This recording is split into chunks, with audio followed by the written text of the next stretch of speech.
Monty, I'm interested. I'm a fan of lifestyle design, and design the lifestyle you want to live. Did you, in terms of your environment, have you designed it, or has it kind of evolved into this, 7.5 hour day beast over time? No, Shane, I used to work in the aerospace industry before I came here to Australia, and there was big corporations and high stress and all that sort of stuff, and I decided when I came here that I would build a business that didn't have any of those elements of a big corporation and meetings and backstabbing and all that stuff. It was just, I was never going to go down that path again, which is why when Google came to me, I kindly told them to piss off. Didn't want to go down that path. And when you do that, because one of the things that I'm always curious about, and we've got a very similar model here at OTrain, but when you're not managing people and you don't have hierarchy and you're not asking for 14-hour days and you don't have big targets and all those sorts of things, how do you make sure you're actually getting the most out of your people and getting the most out of your organisation, creating the most enterprise value and actually giving people fulfilling roles? Because everybody wants to work a lovely 7.5 hour day, but if there's no challenge in it, it kind of, I don't know, it doesn't seem right to me. How are you managing over the longer term? And taking some of those things into effect. Everybody wonders how it is that we do what we do. Even Google wonders what we do, and the way we're able to do what we do is because we're really, really, really lazy. And as a result, we have to build robots.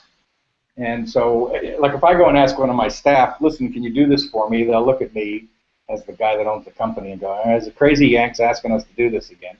And they'll look at me and say, now, are you going to ask me to do this next week? And I go, probably. And they go, are you going to ask me to do it next month? And I go, probably. And they say, okay, here's the solution. I can do your job for you, and it'll take me an hour. Or I can build a robot, which will take me 8 hours, and then I'll never have to do it again. And I tell them, go build the robot. So we build a lot of our own internal tools to make our life easy so that we can be lazy.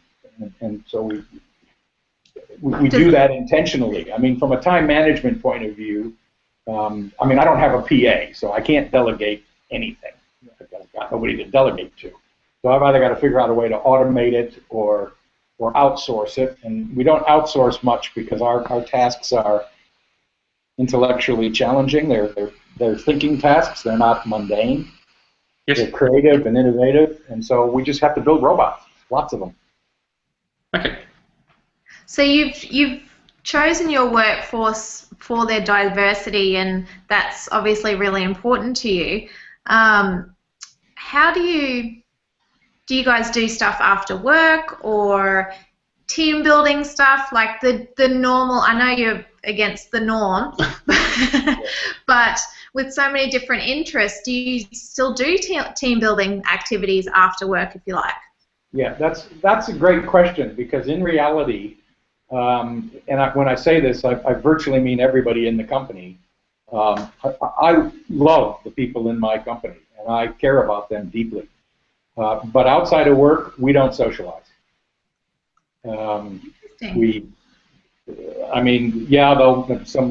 Some of them might ask me to a birthday party if it's a significant one, and I'll show up for a drink.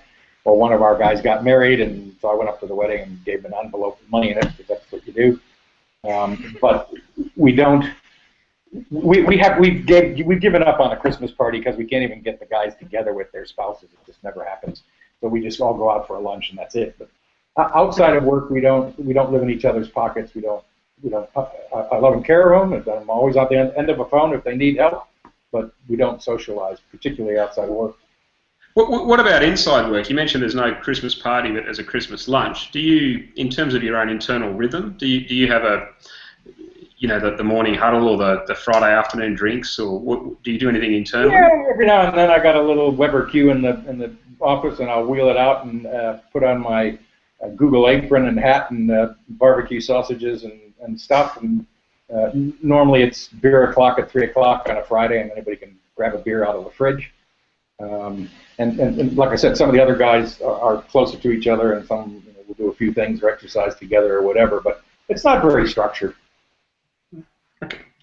Nice, nice. Well, we've only got time for a couple of more questions. Did you have any other questions for Monty? Look, I've got a page full of notes here, so I'm pretty questioned out. I've been asking as I go. Thanks, Monty. Look, just actually one thing, because I haven't let you explain the story, Monty. 0 turnover in 12 years. So I did the intro, but can you just, while Emma gets herself organised for checking the questions one last time, can you just tell everybody the 0 turnover in 12 years? Because that's an accomplishment. Well done. Yeah, well, there's a couple of reasons that we have 0 turnover in 12 years.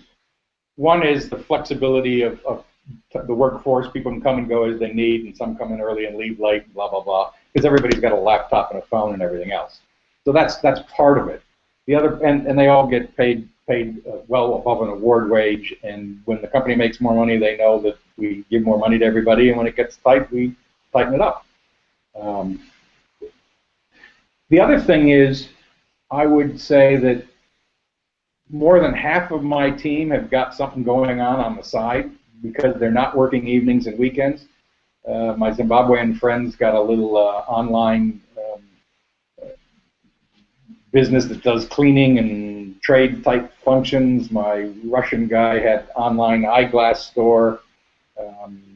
So everybody's got an outside project and interest, and some of them spend some of the time when they're in the office working on that or taking phone calls. I don't care. That doesn't worry you at all? Nah, keeps them fresh. They all know. I jokingly tell them, I say, this is the Hotel California. You can come here, but you can never leave. Right. If you do leave, I'll kill you. If you go work for a competitor, I'll definitely kill you. If you leave because you've created your own business, I'll celebrate that. But otherwise, there is no reason anybody should ever leave here because they're listened to. If they've got an idea, their ideas are as valued as my crazy ideas, and we'll give them a go. I get from a lot of my competitors, employees ring up and want to come and work here, and they just don't have the right culture and the right staff. It ain't going to happen. Okay. Just one last question from the audience, and we do only have 4 minutes left. For businesses with a poor or bad culture, what is the first thing that needs to be done to start turning it around? Poor or bad culture. I guess the short answer on that one is, first of all, you got to get your hiring procedures right. Like, we hire here for attitude, and we know that the technical skill can be taught. So we hire people who can be self-directed. I don't have, like I said, I'm the band organizer. I can't play their instruments, so I've got to hire somebody who can play instruments. So they got to be self-directed. They got to know how to do their job. They got to know how to cooperate and collaborate with other people. So that's in the selection process. So if your selection process is right, your culture will be right. Yeah. If you have a bad culture, geez, you're going to have to prune that tree, and it's going to hurt a lot before you're going to be able to get some growth to come back. And all you got to, it's going to be a really uncomfortable and painful process of firing people. But worth it, obviously. Yeah, and rebuilding. Yeah. You prune back tree hard. And look, I always talk to my clients about that, but the first thing to do is to identify the culture that you want. And Monty, you've done it thinking about coming out of aerospace. I don't want the big corporate culture. I don't want the big, hassles that go with that. I want to create something that's more dynamic. And over the years that I've been involved with lots and lots of clients who hate their culture and want it to change and trying really hard to make it change, but without stopping and actually thinking about what the culture you want needs to look like, it's pretty hard to even know where to prune or what to prune. So, but Monty, I look forward to catching up with you offline over a beer and learning some more about what's going on there at Aussie Web, because it's and I know we've caught up over a few beers already in the past. Thank God you went from always got a good story. A few beers. That's a good thing.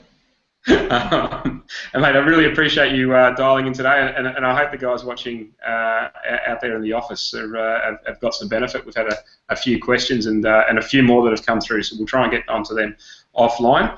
But that pretty much draws us towards a close, Emma. Well, thank you so much for joining us, Monty. If anyone wants to check out more about Monty and his services, you can go to AussieWebConversion.com and check him out there. So thank you so much for joining us, Monty. Not a worry. Happy to help, and good to see you both. Hope 2014 is a big one for both of you. You too. You too. You too. Next Lunch and Learn, 2 weeks' time from now. It's 12 p.m. Brisbane time, 1 p.m. Sydney time. Again, talking about workforce culture. Can we tell them who the speaker is yet, Emma? No, let's let them linger and look out for their emails. I've got a great prep session with our upcoming speaker in 2 weeks' time, so keep an eye out on your emails, and we'll have more details for you after this afternoon. And guys, the promo will go out later this week, so you'll see it Thursday, Friday, along with the registration. And remembering that this series we've actually changed. We've got a new website being built. We've got a bunch of stuff happening, so apologies it wasn't quite ready today, but all of our recordings will be there. Anyone who's registered would have received an email with a username and password. Anyone who's been smart enough to, or motivated enough, not smart enough, sorry, to log in there will see there's nothing in there yet, but over the next week or two that'll start to get populated, and we'll have some of these tools and stories and of course recordings from our speakers in there. So. Fantastic. So we'll see you all on the 11th February, 12 p.m. Brisbane time, 1 p.m. rest of East Coast of Australia time, or as Whatever Shane likes to call it, 12 p.m. real time. Real time. And we'll see you all in 2 weeks. Thanks, everyone. Great. Bye. Thanks, guys. Thanks for coming.